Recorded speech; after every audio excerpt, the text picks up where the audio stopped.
What if I told you that the most dangerous act of betrayal in human history wasn't done with a sword, or with chains, or with violence, but with a kiss? Yes, a kiss. The very symbol of love, loyalty, intimacy, twisted into the deadliest dagger of treachery. That night in the Garden of Gethsemane, Judas didn't just betray Jesus. He betrayed friendship. He betrayed trust. He betrayed heaven itself.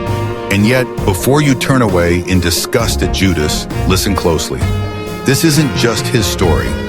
It's a mirror.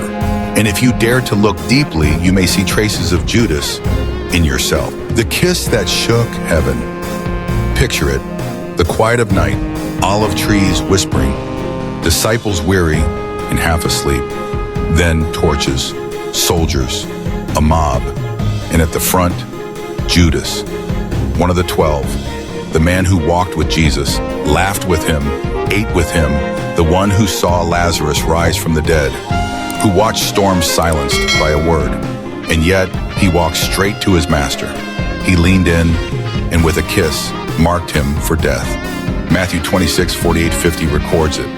Now the betrayer had arranged a signal with them. The one I kiss is the man. Arrest him. Going at once to Jesus, Judas said, "Greetings, Rabbi," and kissed him. Jesus replied, "Do what you came for, friend." Friend, did you hear that? At the very moment of betrayal, Jesus still called Judas friend. Grace extended even to the one who turned against him. That kiss shook heaven. Because heaven saw loyalty twisted into treachery, love turned into deceit. But more than that, it exposed the dangerous cost of divided hearts. We prefer to keep Judas at a distance. He was the traitor, the greedy one. I'd never do that. But really? Have you ever traded Jesus for your own 30 pieces of silver? Not literally, but in the choices of your heart. Every time we choose money over integrity, every time we choose comfort over obedience, every time our lips honor him, but our hearts run after something else, we too place that kiss of betrayal upon his cheek. Judas is not just a villain in an ancient story. He is a mirror, one we often don't want to see. Because the truth is, all of us wrestle with a divided heart. Your 30 pieces of silver might not be coins. Maybe it's recognition.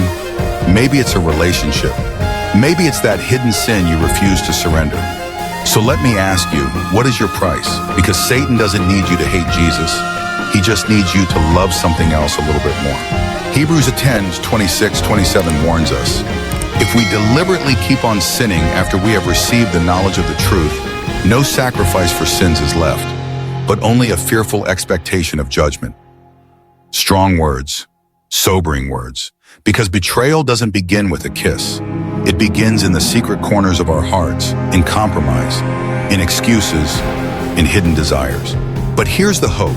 Judas's story does not have to be yours. Yes, Judas kissed Jesus and ran into despair, but Peter denied Jesus 3 times and ran into grace. The difference, Judas let regret drive him to the noose. Peter let repentance drive him to forgiveness. And don't miss this. The same Jesus who called Judas friend is the same Jesus who called Peter rock. The same Jesus who was betrayed with a kiss stretched out his arms on a cross to embrace every betrayer, every sinner, every broken heart, including you. Romans 5:8 declares, "But God demonstrates his own love for us in this. While we were still sinners, Christ died for us." Yes, even while we were still Judas, even while we were unfaithful, Christ died for us. So today you stand at a crossroads. You can let your failures, your compromises, your 30 pieces of silver define you.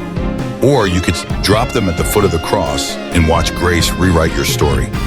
Judas's kiss shook heaven, but Jesus' blood shook hell, and his resurrection shattered the chains of sin and death forever. You don't have to repeat Judas's ending. You can step into Peter's redemption. And here's a practical step. This week, choose one area where you've been tempted to trade Jesus for something else. Bring it to him in prayer. Release it. Let grace reclaim it. So let me leave you with this question. If your life were the gospel story, what would be the kiss you've given Jesus? And are you ready to let him transform it into a testimony instead of a betrayal?